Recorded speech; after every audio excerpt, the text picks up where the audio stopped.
Servus, schön, dass ihr reinschaut. Heute möchte ich euch wieder ein Gewehr vorstellen, und zwar ist es eine Premiere für mich. Ich stelle euch das erste Gewehr vor aus dem Hause Gamo. Und zwar handelt es sich hierbei um die Gamo Replay 10. Viel Spaß damit. Kommen wir erstmal zu den technischen Daten. Das Gewehr selbst ist 115 cm lang, hat einen Lauf mit einer Länge von 48 cm und ein Gewicht von 2880 Gramm. Wir haben hier ein IGT-Pressluftsystem verbaut. Das heißt, wenn ihr spannt, spannt ihr keine Feder, sondern ihr komprimiert die Luft, die dann wiederum das Diabolo nach vorne heraustreibt. Ich hätte gesagt, wir gucken uns das Gewehr erstmal aus der Nähe an und danach gibt es einen Schusstest. Hier vorne am Laufende seht ihr den Kompensator, der die Luftverwirbelungen hinter dem Diabolo reduzieren soll. Wir haben einen Laufmantel, der den Schall etwas reduzieren soll. Jedoch würde ich sagen, dass das Gewehr ungefähr so laut ist wie ganz normale Knicklaufgewehre, wie man sie bei uns kennt. Also ist jetzt nicht besonders leise. Hier haben wir das Highlight, auf das ich später noch eingehe. Und zwar oben seht ihr blau scheinend das eingesteckte Magazin. Wir haben den Allwetterschaft mit der griffigen Fläche vorne im Vorderschaftbereich. Den zweifach einstellbaren Abzug mit der, hier sieht man es, manuellen Sicherung. Momentan ist es auf Fire und jetzt ist es Safe. Der Abzug hat ein Abzugsgewicht von 1,35 Kilogramm, also ist relativ stramm.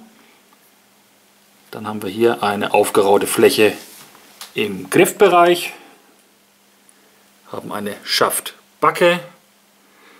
Dazu lässt sich vielleicht sagen, dass man maximal eine mittlere Montage verwenden sollte, da sonst für mich zumindest das Zielfernrohr etwas zu weit oben ist. Und hinten die gummierte Schaftkappe, die den Prellschlag an der Schulter reduziert. Obendrauf haben wir dann die gefräste 11 mm Prismenschiene. Darauf aufgebaut ist eine RRR Recoil Reducing Rail, so nennt sich das. Ich muss ganz ehrlich gestehen, ich habe jetzt nicht gemerkt, dass es den Prellschlag reduziert hat. Ich habe selbst meine Zero Recoil Montage gerade beim Schießen verbaut. Ganz im Gegenteil, ich empfehle auf jeden Fall hier, bei der mitgelieferten Montage ist es dabei, solltet ihr eine andere Montage verwenden wollen, eine mit Stopperpin zu nehmen, denn ohne Stopperpin hat die Montage mir nicht gehalten. Also das heißt, der Prellschlag ist doch mittel bis heftig, der oben am Zielfernrohr ankommt. Und jetzt zeige ich hier gerade nochmal das Magazin. Hier auf den Knopf einmal drauf drücken und dann könnt ihr das Magazin herausziehen. Wer meine BSA-Videos gesehen hat, das Magazin hier ist relativ ähnlich wie von den BSA-Gewehren. Sprich, man legt ein Diabolo hier ein, dreht es mit dem Daumen eins weiter, kann das nächste Diabolo eingeben, maximal 10 Stück, das heißt es ist ein 10-schüssiges Gewehr. Vorteil ist, wenn man hier zum Beispiel jetzt ein Diabolo reingelegt hat und es rutscht einem aus der Hand oder man hört das Laden auf, springt maximal zu dem Slot, in dem das letzte Diabolo eingelegt ist. Das heißt, man muss nicht jedes Mal wieder weiterdrehen. Hat auch den Vorteil, dass ihr zum Beispiel, wenn nur noch 7 Schuss drin sind und ihr möchtet das Magazin aber wieder auffüllen, einfach herausnehmen könnt, ladet 3 Schuss nach und müsst es zuvor nicht leer schießen. Im Lieferumfang ist dann auch noch hier unten seht ihr es, ein zweites Magazin enthalten. Dazu muss ich sagen, das System vom Laden des Gewehrs her, als auch des Magazins selbst, haben mich absolut überzeugt. Das macht wirklich riesen Spaß und ich habe doch einiges an Schuss durchgelassen, wirklich einwandfrei funktioniert. Und jetzt habe ich es wieder festgemacht und somit ist es geladen. Und jetzt hätte ich gesagt, schauen wir uns erstmal den Schusstest an, was ich mit dem Gewehr zusammenbekommen habe. Die Jungs vom Shoot Club haben mir ganz gut vorgelegt, die hatten das Gewehr auch im Test drin. Schauen wir mal, ob ich da rankomme. Viel Spaß!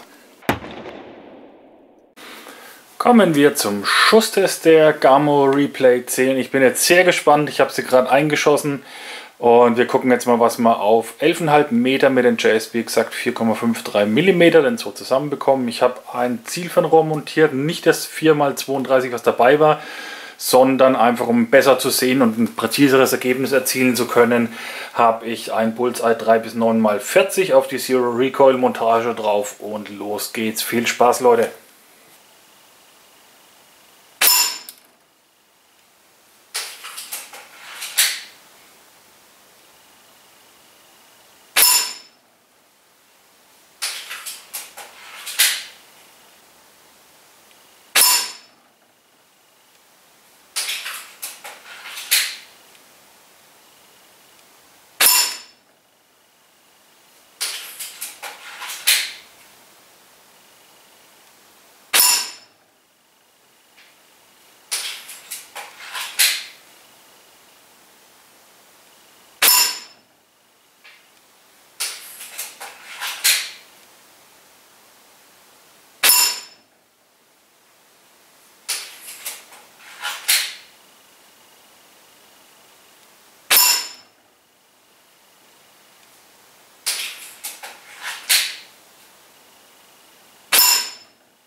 Ich habe mir ja die ganze Zeit gedacht, den letzten nicht versemmeln, den letzten nicht versemmeln, den letzten nicht versemmeln. Und was ist passiert? Ihr habt es gesehen, den letzten habe ich natürlich versemmelt.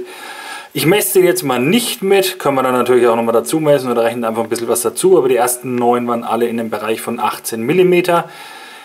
Ja, der Prellschlag ist recht heftig. Mir war es nur wichtig, nicht gegen die Jungs vom Shoot Club komplett abzulosen. Die haben ja echt ein gutes Ergebnis mit der Waffe vorgelegt.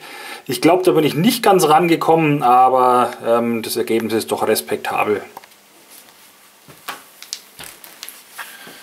Ich hoffe, dass ich jetzt gut im Bild drin bin. Ich habe mich jetzt hier mal hergekniet vor meinen Schießstand, möchte einfach mal zeigen, wie das mit dem Nachladen und so weiter funktioniert. Was ich gerade noch in der Nahaufnahme vergessen habe, hier auf dem Magazin seht ihr eine kleine Zahl. Das ist sehr schön, da zeigt es an, wie viel Schuss noch im Magazin drin sind. Ganz zu Ende kommt ein Ausrufezeichen, das werde ich jetzt mal so weit runterschießen, dass ich euch das auch zeigen kann, dass man dann eben keinen Leerschuss abgibt. So, das Gewehr ist momentan gesichert, ihr seht es hier unten an dem Hebel. Ich spanne das Gewehr, das geht sehr schön von der Hand, da knarzt nichts, da knackt nichts und kann es auch ganz ohne Kraftaufwand wieder zurückführen. Ihr seht, es hat sich jetzt hier die 3 eingestellt, das heißt, ich habe noch die 3 Schuss halt eben im Magazin drin. Somit ist das Gewehr geladen.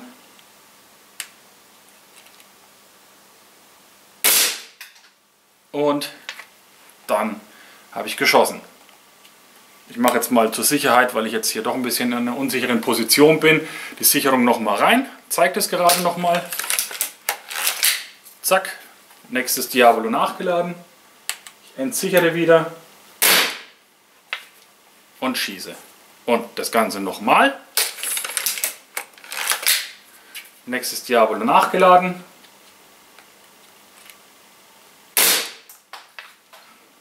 Und jetzt seht ihr hier, kommt schon das Ausrufezeichen gleich zu sehen. Das heißt, ich habe noch einen im Magazin. Den zeige ich euch auch noch. Nachgeladen. Und so funktioniert es. Liebe Marketingabteilung von Gamo, konzentriert euch nicht auf irgendwelche Recoil Reducing Rails, auf irgendwelche schallgedämpften Läufe, Kompensator, Gedönse. Braucht kein Mensch. Das Gewehr ist zum Blinken da, für nichts anderes. Mit dem 10-Schuss-Magazin, das selbst an sich schon geil ist, einfach wie es zu laden ist, wie das Ganze funktioniert, als auch mit dem Nachladesystem, wie die Diavolos dann in den Lauf gelangen. Das ist doch wirklich das Highlight an dem Gewehr. Von der Lautstärke her, vom Prellschlag her ist es wie jedes andere auch.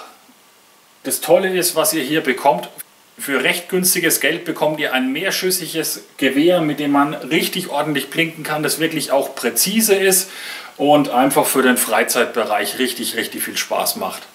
Die ganzen anderen Marketing-Sprüche, die lassen wir jetzt einfach mal weg. Dafür ist das Gewehr da und dafür ist es auch gut. Was bleibt mir sonst noch zu sagen? Vielen Dank an 4,5, die mir auf Anfrage dieses Gewehr zur Verfügung gestellt haben, dass ich mich mal ein bisschen austoben konnte.